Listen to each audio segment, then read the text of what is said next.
Hello friends, welcome back to my channel. आज चाहिँ मेरो सैना मलाई भेट्न आउनुभएको थियो। थुप्रै दिनपछि मेरो सैनासँग मेरो भेट भयो। उहाँ चाहिँ आएर पनि जाने बेला भइसकेको थियो अनि त्यही टाइममा चाहिँ परी पनि स्कुल जाने टाइम भइराखेको थियो। त्यही भएर चाहिँ परी चाहिँ भाइसँग खेल्दै बसेछिन्। भाइ चाहिँ म जान्न परी दिदीलाई छोड्न भनिराखेको थिएँ। त्यसपछि मैले सैनालाई बाई भनेर अनि त्यसपछि मेरो अर्डर आयो। अर्डर आइसकेपछि मैले चाहिँ अनबक्स गर्दैछु मेरो अर्डर। यो चाहिँ जरा हेयर ओइल एन्ड स्याम्पूबाट आएको थियो।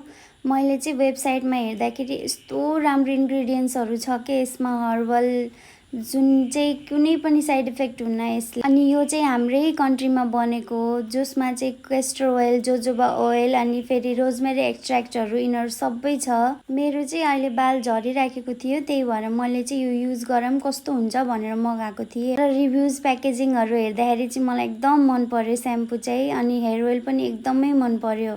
परी चाहिँ यहाँ भाइसँग खेल्दै छिन्, भाँडाकुटी खेल्दै छिन् परी। अनि परीले भनिन्, मम्मी मलाई एकदम भोक लागेको छ, मलाई प्लिज नास्ता बनाइदिनु। मैले चाहिँ के बनाऊँ भनेर सोचिराखेको थिएँ। अनि मैले सोचेँ कि ब्रेड टोस्ट अमलेट बनाइदिन्छु भनेर। यो अमलेट चाहिँ यस्तो मिठो हुन्छ है, हजुरहरूले पनि ट्राई गर्न सक्नुहुन्छ। केही चाहिन्न, सिर्फ ब्रेड र अन्डा मात्रै चाहिन्छ यो बनाउनको लागि। परीले यो खाएर यति मम्मी कति मिठो भएछ भनेर भनेको थिइन् परीले पनि। अनि मैले पनि पछि ट्राई गरेको थिएँ, एकदमै मिठो बनेको थियो।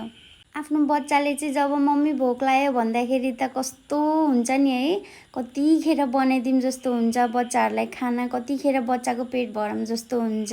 फेरि बच्चाहरू बिहान स्कुल गएर त्यति थाकेर आएको हुन्छन्, फेरि भोक पनि लाग्छ। बच्चाहरू कति खेल्छन्, कति एक्टिभ हुन्छन् बच्चाहरू। हेर्नु, यो हेर्दाखेरि पनि कस्तो टेम्पटिङ लागेछ, कति मिठो होला जस्तो देखेछ, बट इट्स एक्चुअली टेस्टी है। हेर्दाखेरि मात्र यस्तो छैन, खाँदा पनि एकदमै टेस्टी छ यो। मैले यहाँ अमलेट बनाइराखेको छु। परी चाहिँ बाहिरबाट मम्मी छिटो गर्नु मलाई पनि चाहियो भनिराखेको थिएँ। मैले चाहिँ परीलाई दिएँ नास्ता। अनि मैले यो बनाएको चाहिँ मेरो लागि पनि बनाउँदैछु। अनि हेर्नु, हजुरहरूले कति टेस्टी हुन्छ यो। पछि यस्तो राम्रोसँग परीले चाहिँ मम्मी मलाई अझै दिनु भनेर भन्दै थिइन्। मैले चाहिँ परी तिम्रो पेट दुखेछ, एउटा मात्रै खाऊ त्यसपछि नखाऊ भनेर। मलाई हेर्नुहोस् त यहाँ पसिनाले कस्तो भछु म। किचनमा काम गरेपछि पसिनाले त भिजिनी नै हुन्छ। यो चाहिँ हजुरहरूले पनि घरमा कहिले कहिले ट्राई गर्न सक्नुहुन्छ। एकदमै छिटो बन्छ यो। अनि फेरि केही इन्ग्रिडियन्ट्सहरू पनि चाहिन्न यसको लागि। हजुरहरूलाई मेरो भिडियोज हेरेर कस्तो लाग्छ कमेन्ट्समा बताउनु होला। Thank you so much.